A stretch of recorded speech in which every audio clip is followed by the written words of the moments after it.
He looking like Kanye West right now. Bro can't even look straight. Bro's looking in two different directions. What's up, Spider Society? Welcome back to another video. Today we're going to be checking out Ultimate Spider-Man versus Doc Ock and Craven. If you guys haven't already, make sure you subscribe and like and comment on this video. Let me know what you would like to see next from this channel. I do have an idea for what I want to post. So I have this idea for a YouTube video calling posing all my not posing but showcasing all my Lego action figures or my Spider-Man figures, or posting all my Spider-Man Lego figures. It's still a work in progress, but just let me know what you would like to see. I know a couple of you have already commented that you would like to see more Marvel rival content. So let me know if I should do a gaming video only playing Spider-Man. Just give me some ideas. I'm open. I'm ready to listen. So without further ado, let's get straight into this. In 3, 2, 1, go. Welcome back to the Ultimate Universe. Many things within this universe are the same, but just as many things are different. This is the continued Saturday morning story of Ultimate Spider-Man.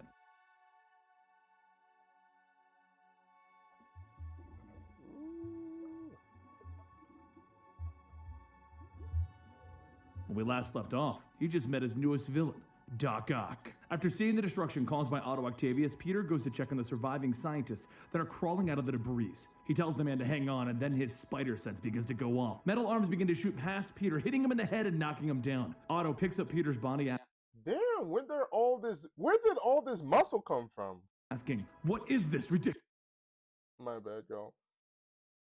I just want to see something real quick.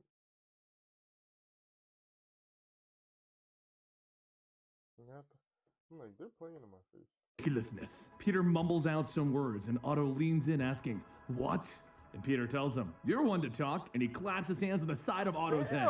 As Doc Ock stumbles backwards, Peter kicks free by kicking him in the head and then knocking away his glasses. Otto goes to cover his eyes, and Peter tells him that that's the least of his problems. First of all, why the green jumpsuit? Peter webs up the metal arms, and as they flail around, the web stretches and then it snaps. And Peter realizes that this could be a problem. The arms begin whipping around, and Peter blocks and dodges them. And then one of them shoots up, hitting him in the head. Doc Ock then picks up Peter's body and tries to hit him. But while Peter tries to defend himself, one of the arms begins to change, and it shocks Peter. His body is flung from the facility to the outside, where it bounces onto the pier. He then starts to wake back up and realizes that he can hear voices. And then, yeah, bro, Peter definitely has a concussion, like stage 2 or stage 3, bro.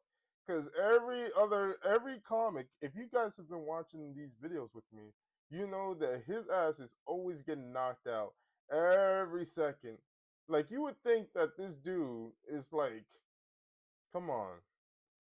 And his spider sense goes off again. He looks back to see the police SWAT team surrounding him, all pointing their guns at him. One of the officers shouts for him not to move, or they'll blow off his mutant freak head. The officers then get down and begin to place Spider-Man in handcuffs. But Agent Carter steps up, stating that she'll take it from here. The officers all argue that this is their bust. But while Agent Carter and the officer go on, Peter points, asking if Charlton Heston is over there. And of course everyone looks. He jumps up from the grips of the SHIELD officers, and he begins to web up everyone before jumping off of the pier and into the water. Agent Carter shouts for everyone to go after him, but as the agents jump in after Peter, all they find is his torn suit. A little while later, he heads home to watch the news, and on it, Justin Hammer states that he's not sure who that Spider-Man guy was, but they all have their concerns if he's the one who attacked. Peter shouts, "Come on!" and Mary Jane tells him to just ignore it. He says that he's just trying to help people, but instead he keeps getting his butt kicked every time he goes out. Mary Jane suggests that maybe he should learn some kung fu or something, but really she needs to get going anyway. He can work on that later. She then gives him a kiss and says that she'll be by tomorrow after school so they can patch up the costume. Once Mary Jane leaves, Peter sits back down to watch the news, and all other.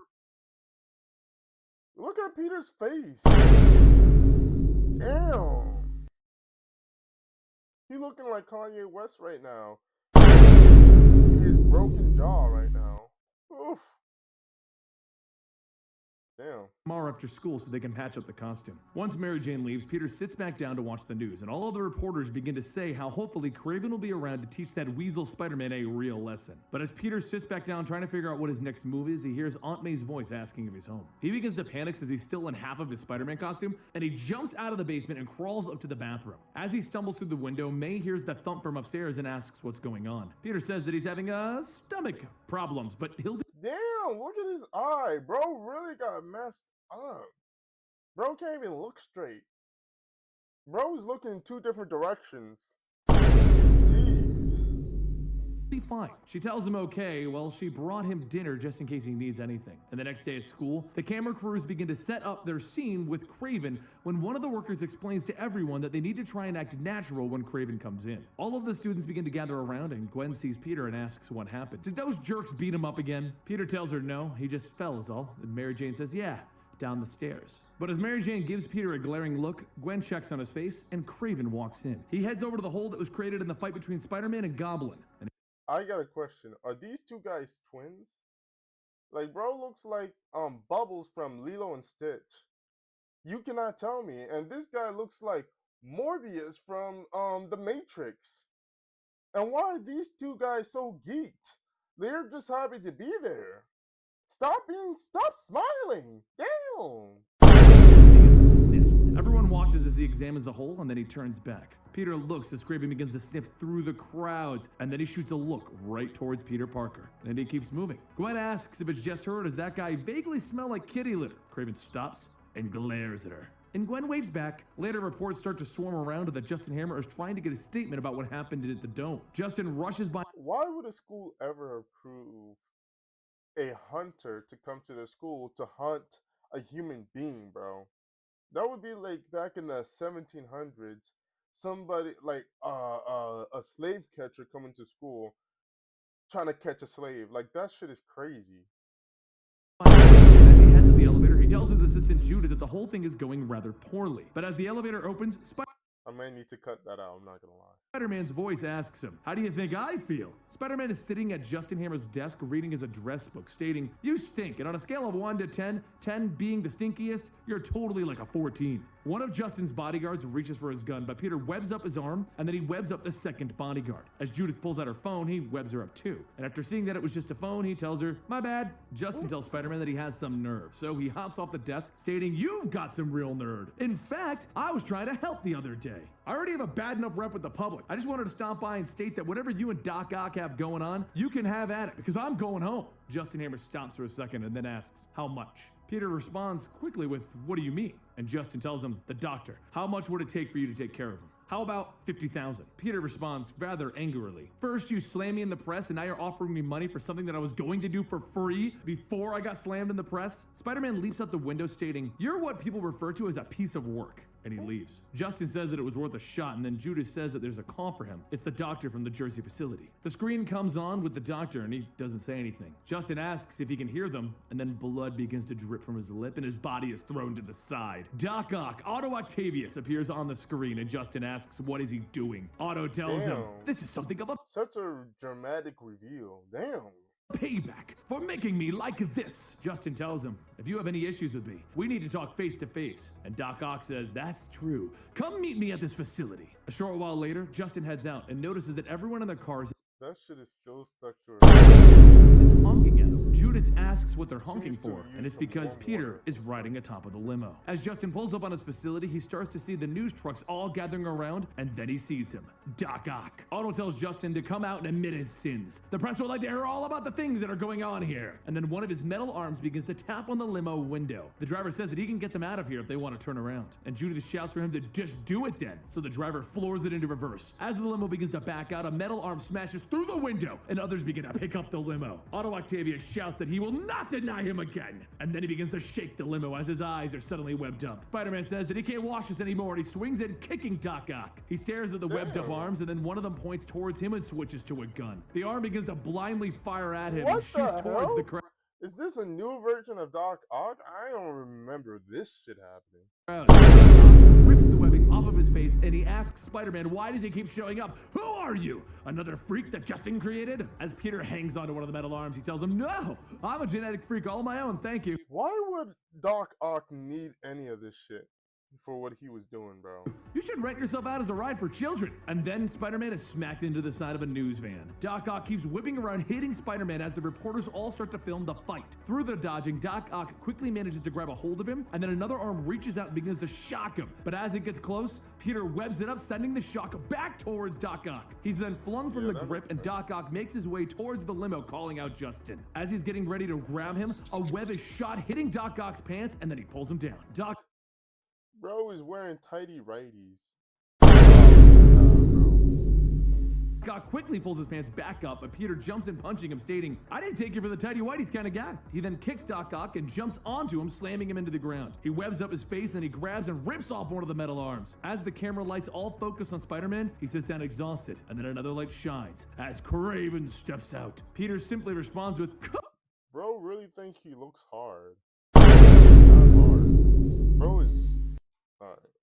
and I have a curfew. Kraven shouts, it is time to do battle. And Spider-Man asks him, how about we go help the lady in the crushed limo over there? Spider-Man jumps onto the limo and asks if everything's okay, and Judith says that Justin is dead from a heart attack. Spider-Man looks towards Kraven and says that he's going to rip the door off, so could he grab the girl or... And Kraven shouts, we will do battle. So Spider-Man tells him, no, we won't. Kraven shows his teeth, and Spider-Man asks, you're kidding, right? But as Spider-Man asks that, Kraven lunges forward. So Spider-Man steps out of the way, causing him to fall down. Kraven continues to try and attack, and Spider-Man continues to tell him that he really needs to cut it out now. And after a few more swings, Spider-Man finally punches back, knocking Kraven into a car, which knocks him out. Spider-Man then tells everyone, I did tell him to stop. You all saw that, right? And as the reporters continue to film him, Spider-Man heads over to the limo and helps Judith out. Judith tells him thank you for saving her, and the crowds begin cheering and clapping. And then one of the reporters walks up and tells him, that was amazing. Spider-Man tells him, no, it wasn't. 2 people died. As he begins to leave, the reporters ask if they can ask him a few questions, and he tells them no, he'd rather not. The reporter continues to pester him, telling him that what he did was amazing.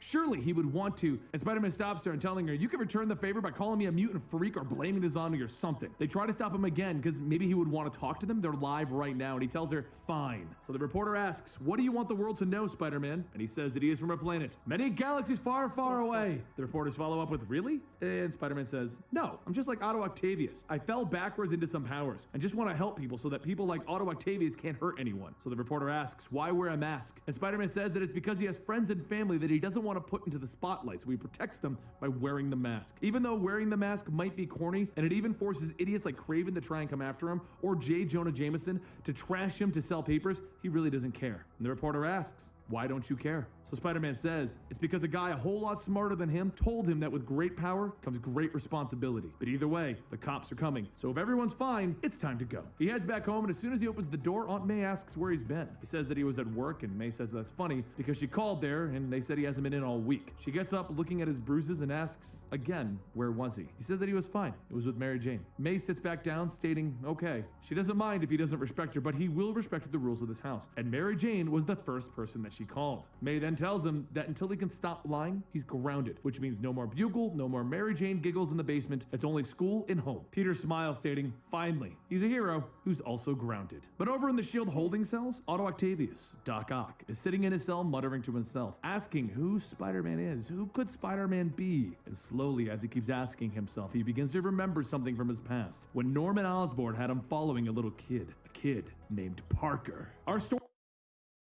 Damn. This dude really went on the back burners for that shit, bro. Anyway, Spider Society, I hope you guys enjoyed that video. If you like this video, please comment what you would like to see. If you like these videos, should I do something else? What I can do to make it more engaging? And yeah, Spider Society, I'll see you guys in the next video.